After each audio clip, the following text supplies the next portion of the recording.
So guys आज है 13 जुलाई यानी एग्जाम का सेकंड डे। सो आज के तीनों ही शिफ्ट का एक कंबाइंड रिव्यू हम इस सेशन में करने वाले हैं, एक कंबाइंड एनालिसिस करने वाले हैं कि किस लेवल के क्वेश्चंस आज तीनों शिफ्ट में देखे गए हैं।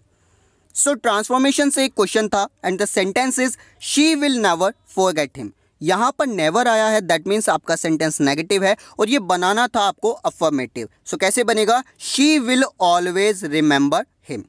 देन शी वेंट स्ट्रेट, यहाँ पर स्ट्रेट का पार्ट ऑफ स्पीच बताना था, तो स्ट्रेट यहाँ पर एक एडवर्ब का काम कर रहा है। फिर एबिलिटी का एंटोनिम आपसे पूछा था यानी अपोजिट। सो एबिलिटी का मतलब होता है योग्यता, आपकी कैपेसिटी, आपकी एबिलिटी। अपोजिट हो जाएगा इन एबिलिटी या इन कैपेसिटी। देन अबेंडन का सिनोनिम बताना था। सो अबेंडन का मतलब होता है छोड़ देना, किसी भी चीज़ का परित्याग कर देना। आप इसको रिनाउंस भी बोल सकते हैं या गिव अप भी इसका सिनोनिम हो सकता है।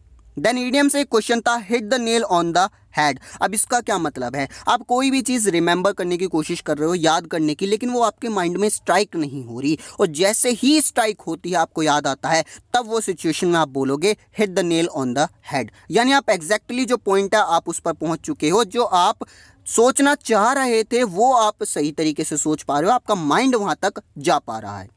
देन एडिक्शन का सिनोनिम पूछा गया था। सो एडिक्शन का मतलब होता है लत, और स्पेशली बुरी आदतों की लत। सो इसका सिनोनिम क्या हो जाएगा? इंडल्जेंस भी हो सकता है और डिबॉचरी भी हो सकता है। आई होप इन्हीं में से कोई एक ऑप्शन आपको दिया गया होगा। फिर कॉस्टली का कंपैरेटिव बनाने के लिए बोला था। सो ये डिपेंड करता है आपके ऑप्शन पर। अगर यहाँ पर आपको कॉस्टलियर दिया था तो वो भी हो सकता है, या मोर कॉस्टली भी हो सकता है। देन एक क्वेश्चन था Rohan does not listen dash of his parents. तो यहाँ पर आपको ऑप्शंस में कुछ ऐसे दिया था, आइदर, नाइदर या फिर ईच वगैरह, इस तरीके से। तो यहाँ पर क्या हो जाएगा कि वो किसी की भी अपने पेरेंट्स में से बात नहीं सुनता। अब पेरेंट्स यानी दो बंदे होंगे, सो दो के लिए आप जानते हो या तो आइदर आता है या तो नाइदर आता है। सो यहाँ पर क्या हो जाएगा? Does not listen either of his parents. इसके बाद और क्या क्वेश्चंस थे भाई? बैरन का सिनोनिम आपसे पूछा गया था। सो इसका मतलब होगा बंजर या फिर बांझ। सिनोनिम आपके हो जाएंगे इनफर्टाइल, न्यूटर या फिर अनयूजेबल। उसके बाद कंसिक्यूटिव का एंटोनिम आपसे पूछा गया था। सो कंसिक्यूटिव का मतलब होता है कंटिन्यूअसली, कोई भी चीज़ लगातार हो रही है सीक्वेंस में। एंटोनिम क्या हो जाएगा? नॉन सीक्वेंशियल या इंटरमिटेंट। उसके अलावा इंजूरियस के लिए प्रपोजिशन चूज करना था। सो इंजूरियस के साथ टू प्रपोजिशन आता है। एकम्पेंड के लिए चूज करना था, तो याद रखिए एकम्पेंड के साथ बाय भी आ सकता है और विद भी। जब किसी पर्सन की बात हो रही हो तो वहां पर एकम्पेंड बाय करेंगे, और जब किसी ऑब्जेक्ट की, किसी चीज की हो तो वहां पर एकम्पेंड विद। आपके एग्जाम में था एकम्पेंड डैश यंगर ब्रदर। सो यंगर ब्रदर के लिए आप चूज करेंगे एकम्पेंड बाय। देन एक ईडियम था राउंड द कॉर्नर। अब इसका मतलब क्या है? राउंड द कॉर्नर का मतलब है कि कोई भी चीज़ बहुत ही ज़्यादा नज़दीक है, जस्ट वो होने वाली है। सो क्लोज बाय या फिर नियर बाय इसका आंसर हो सकता है। फिर 12th की स्पेलिंग आपसे करेक्ट पूछी थी, तो स्पेलिंग आपके सामने है। कॉन्ग्रेचुलेट का नाउन फॉर्म क्या होगा? सो ये हो जाएगा कॉन्ग्रेचुलेशन। इसके अलावा नाइदर नॉर से रिलेटेड एक एरर स्पॉटिंग में क्वेश्चन बना था, ईजी है, आराम से कर सकते हैं। उसके अलावा डायरेक्ट इनडायरेक्ट से Ram said to me you can teach me. So simple सा है, क्या बन जाएगा? Ram told me that I can teach him. इसके अलावा ह्यूमर का सिनोनिम बताना था। सो ह्यूमर का मतलब क्या होता है? आपका भाव, आपका जो व्यक्तिगत रूप है उसको बोलते हैं ह्यूमर, और सिनोनिम क्या हो जाएगा? टेम्पर वगैरह यहाँ पर आ जाएगा। देन ल्यूसिड का एंटोनिम बताना था यानी अपोजिट। सो ल्यूसिड का मतलब होता है एकदम क्लियर होना, कोई भी चीज़ ट्रांसपेरेंट होना। अपोजिट क्या होगा? अनक्लियर या फिर एम्बिगुअस भी हो सकता है। सो एम्बिगुअस की अगर मैं बात करूँ काफ़ी ज़्यादा इंपॉर्टेंट है, यानी कोई भी चीज़ अस्पष्ट होना या फिर अनक्लियर होना। इससे रिलेटेड काफ़ी वर्ड्स आपके एग्जाम में अभी तक देखे गए हैं 6 की 6 शिफ्ट में। उसके अलावा स्पेलिंग टेस्ट से एक क्वेश्चन था, 4 ऑप्शंस दिए गए थे और यहाँ पर करेक्टली स्पेल्ड वर्ड आपको आई थिंक फाइंड आउट करना था। सो इन्फ्लुएंशियल था, मशीनरी था, लेबोरेटरी और डिसीव आपसे पूछा गया था। इसके अलावा लेविश का सिनोनिम पूछा गया था। सो लेविश का मतलब क्या होता है भाई? कोई भी ऐसा पर्सन जो बहुत ही ज़्यादा खर्चीला है, वो बहुत ज़्यादा खर्च करता है, उसको बोलते हैं हम लेविश। अब अगर बात की जाए इसके सिनोनिम की तो क्या हो जाएगा भाई? एक्स्ट्रावेगेंट हो जाएगा। सबसे पहले तो काफ़ी बार कराया हुआ है। दूसरा प्रोडिगल भी यहाँ पर हो सकता है।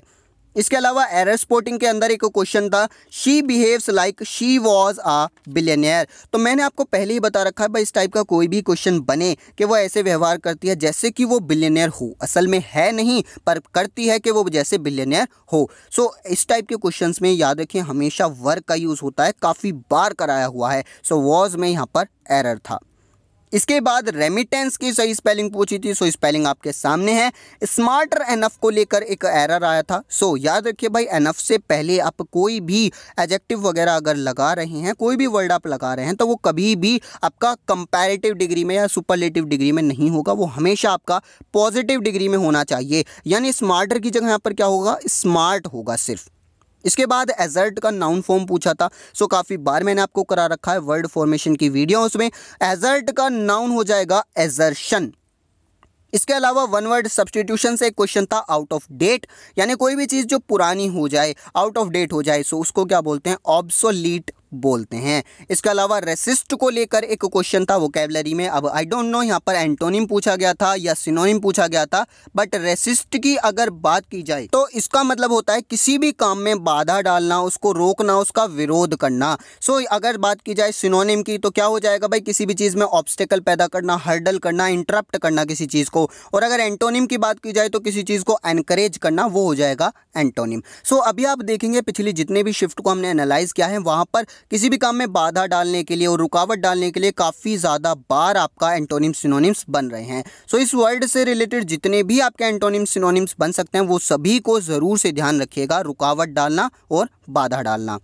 सो ये आपके तीनों ही शिफ्ट का रिव्यू हुआ, आप देख सकते हैं। अब अगर मैं बात करूं लेवल की, देखिए एक लाइन में, तो लेवल अगर देखा जाए तो फर्स्ट डे के अकॉर्डिंग तो काफ़ी सही रहा इस बार, यानी थोड़ा सा हाई गया, बट इजी टू मॉडरेट नहीं कह सकते, मॉडरेट लेवल का आपका एग्जाम था, बट बिल्कुल हार्ड भी अभी नहीं गया है। सो आप जिस लेवल पर अपनी प्रेपरेशन कर रहे हैं उसको करते रहिए, बिल्कुल भी पैनिक होने की ज़रूरत यहाँ पर नहीं है। लेवल जस्ट बैलेंस रहता है। कभी काफ़ी बार क्या होता है, इंग्लिश आसान आ गया तो रागा सेक्शन थोड़ा टफ हो गया, किसी शिफ्ट में रागा आसान आ गया तो इंग्लिश को थोड़ा टफ बनाया जाता है। सो बैलेंस बना कर रखा जाता है, ऐसा कुछ भी नहीं है कि आपका डे बाय डे जो लेवल है वो हार्ड होता जाएगा।